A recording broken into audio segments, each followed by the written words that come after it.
the spicy taco. Douglas Murray and comedian Dave Smith got into a heated debate over trusting the experts. The experts, folks. You got to trust the experts. If you don't trust the experts, how are you going to know what to think and feel? So, I mean, there's a lot to take away from this, because how many times have we been lied to by our institutions and our politicians? Now, I want to play a couple of these videos where Dave Smith and Douglas Murray get into a heated debate over trusting the experts. And I want to be clear on this, okay? You know, we're all humans. We all make mistakes. But the thing is, even the experts should not be trusted wholeheartedly and blindly, because they too have made mistakes. And I'm kind of in line of agreeing with David Smith here from his perspective and point of view. So let's go ahead and pull up this video here. Shout out again to everyone that's been talking about this. I also want to give a huge shout out to Jimmy Dore, who retweeted this out.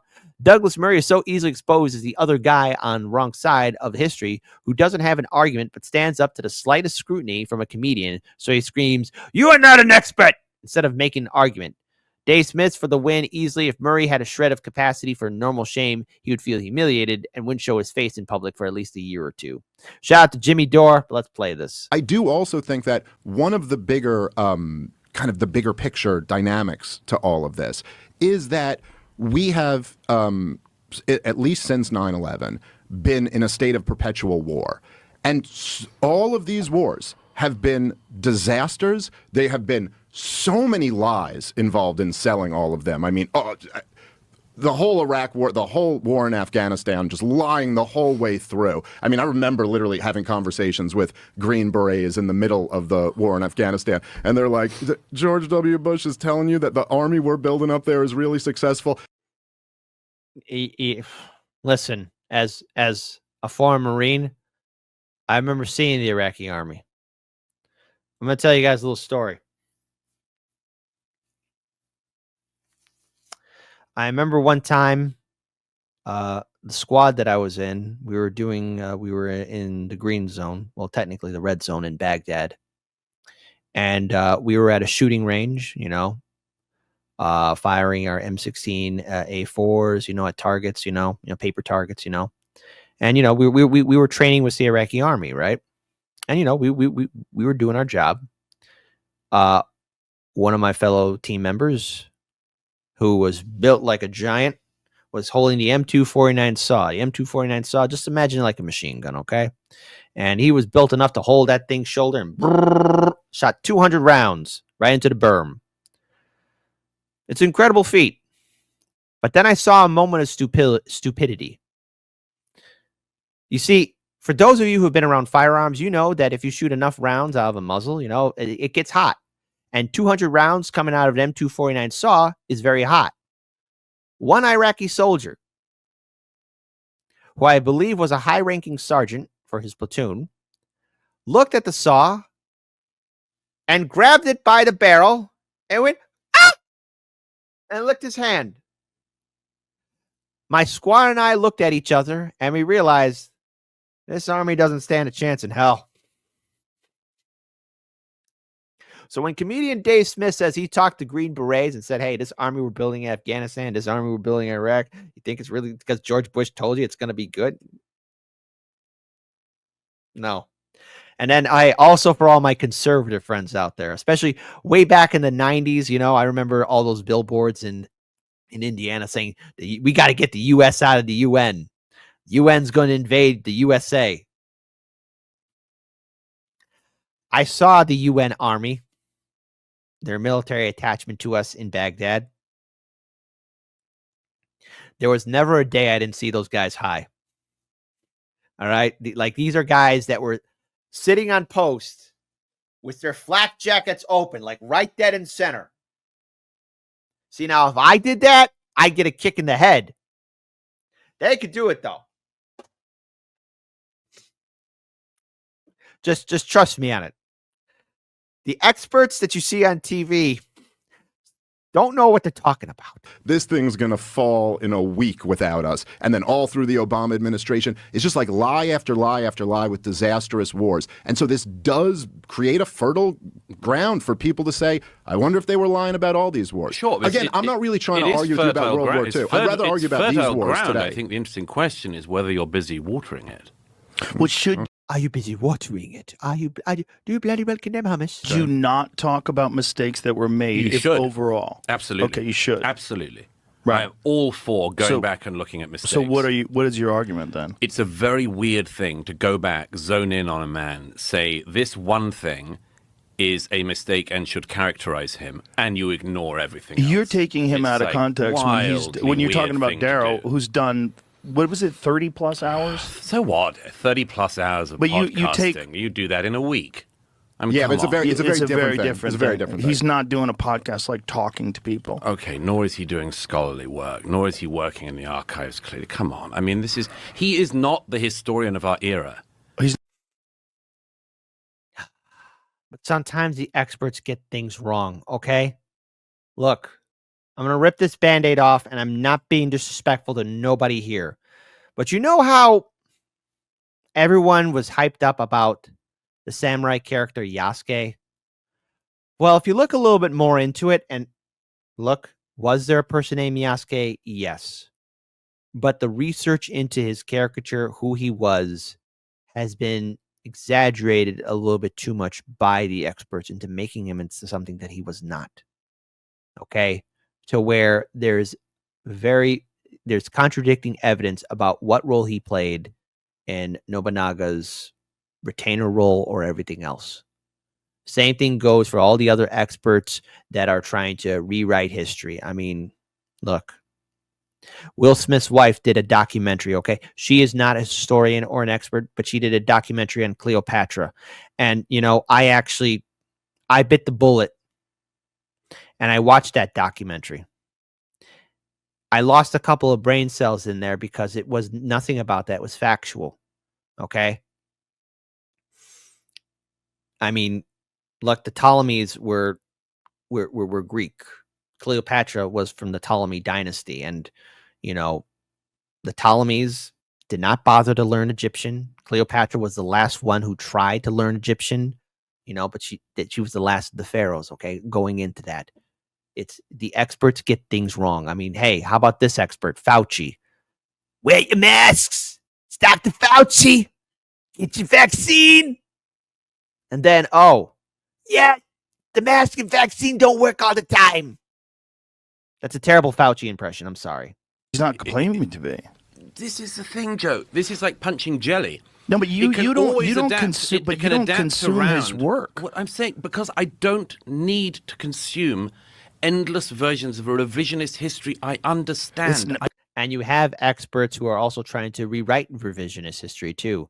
Like, not to bring things back with Cleopatra or anything, but it's like, look, that documentary series, first of all, it bombed terribly on Netflix, which is great.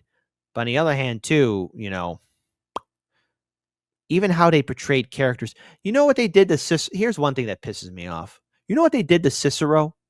They turned him into everybody's racist drunk uncle at a Thanksgiving table. At a Thanksgiving dinner, you have the stereotypical racist drunk uncle. That's what they turned Cicero into. The greatest orator of our time in antiquity, in ancient Rome, a rival to Caesar, Mark Antony, and Augustus. I felt like the Godfather. Look how they massacred my boy. They turned Augustus at one point in the Netflix series. We'll get right back to Joe Rogan. I apologize on this because we got to talk about experts rewriting history, because you have experts. Yes, there's comedians and podcasters. I get in this day and age of podcasts, you have a lot of people of a lot of influence, and they're given this authoritative position of being experts, and there's a lot of power and responsibility that comes to having a platform like this or anything else even above it. I mean, there's a lot of responsibility to it, and you got to make sure you're saying things correctly. But you got to remember, what you put out there, people will listen and might take it as the gospel. And there's always a point to where, hey, did you get something wrong? Getting back to that Netflix series, there's a scene where Augustus is confronting Cleopatra, and this is no way how Augustus would ever act. But he's like a racist Kevin. Like, I'm gonna drag you and your half-breed children in the streets of Rome.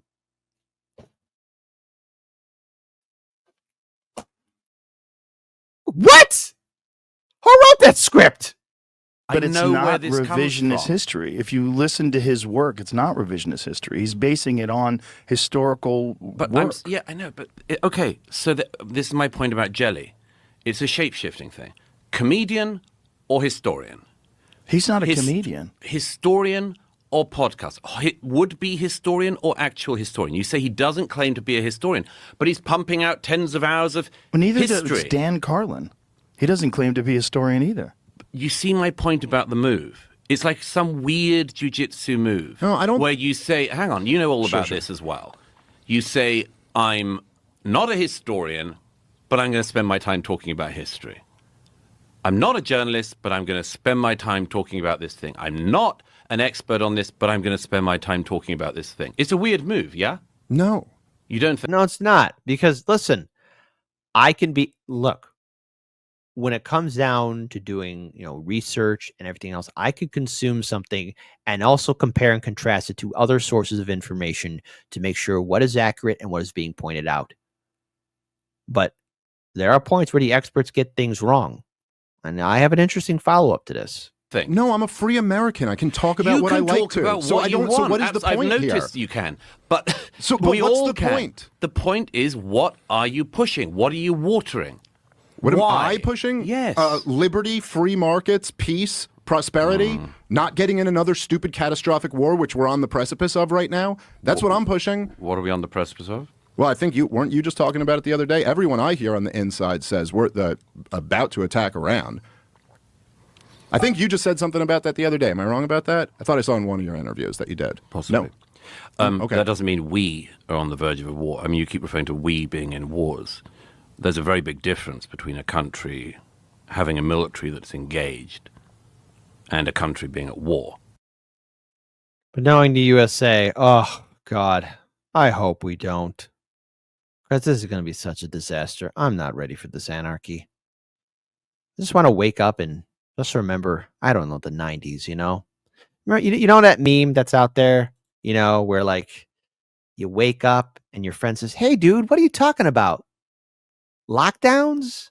War on terror? Come on, let's quickly get in line. We're about to get the next Halo game that's coming out. And you realize it was all one bad dream. But it isn't a dream. It's a nightmare. That's very, very real.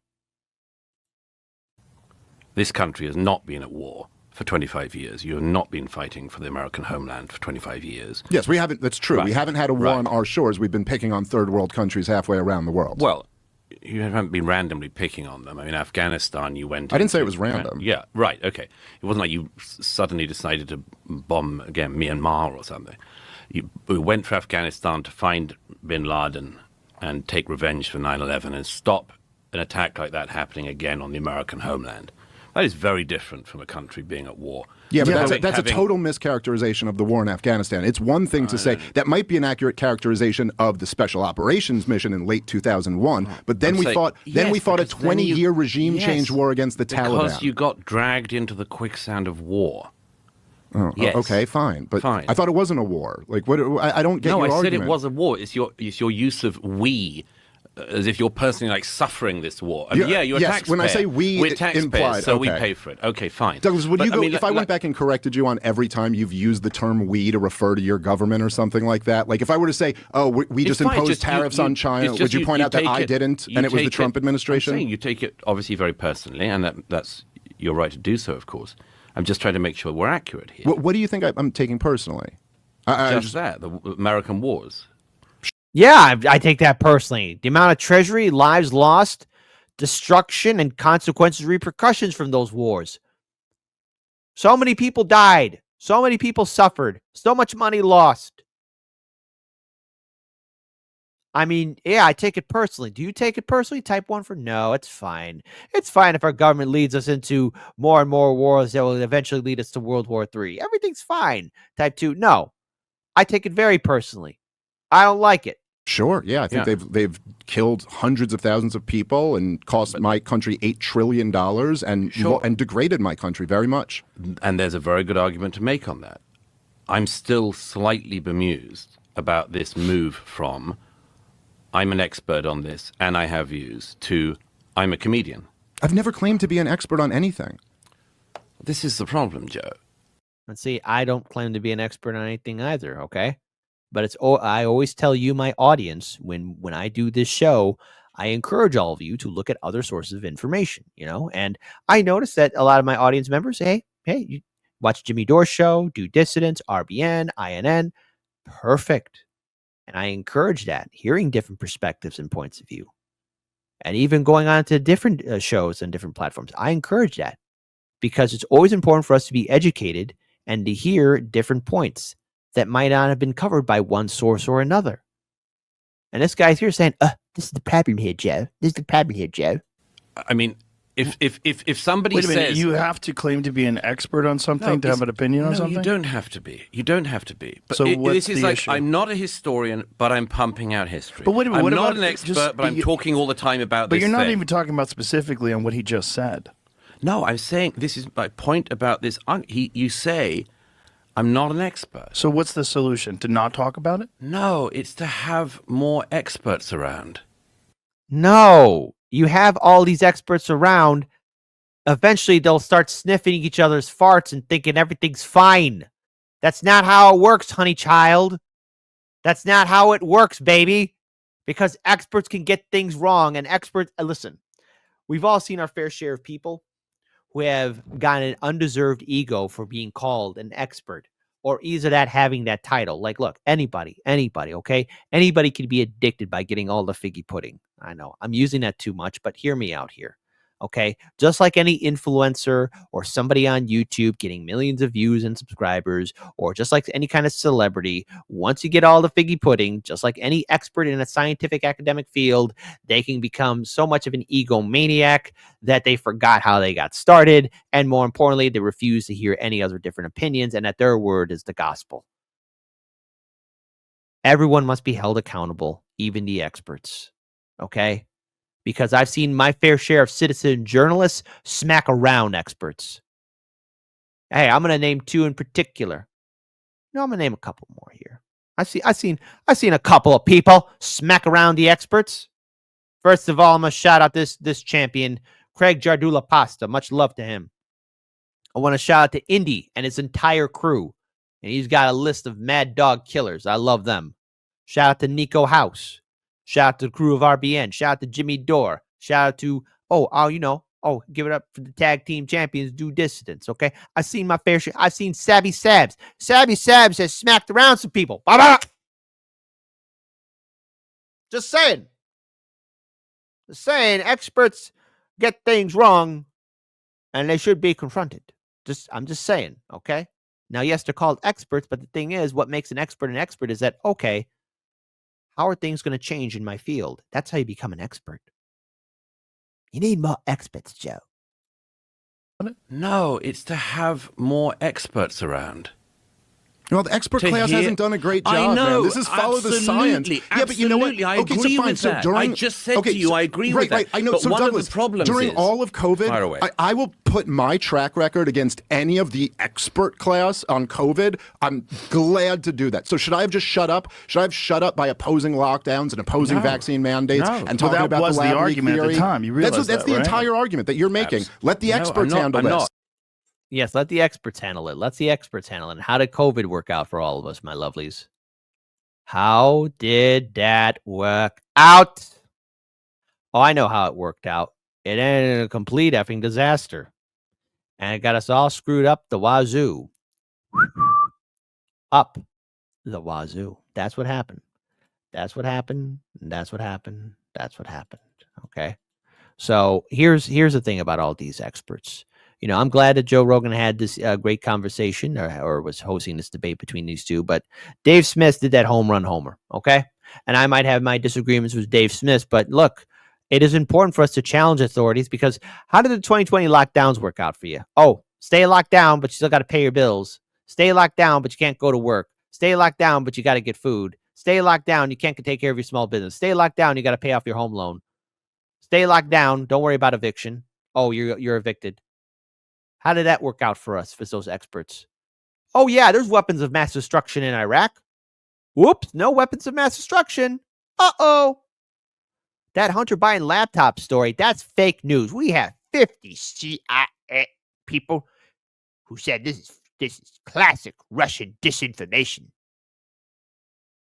Oh, don't worry about the 2016 and 2020 Democratic primaries. Don't worry about it. According to the experts. How about this one, folks, from the experts? Biden's going to defeat Trump. Kamala's going to defeat Trump.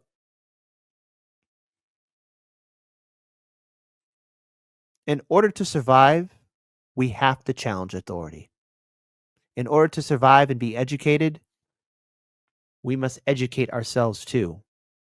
If you choose to be subservient and listen to one voice, one person, one perspective, you doom yourself. Be smart. Do your own research, reading, do a thing called learning. Hard Lens Media encourages that of our audience, as you should.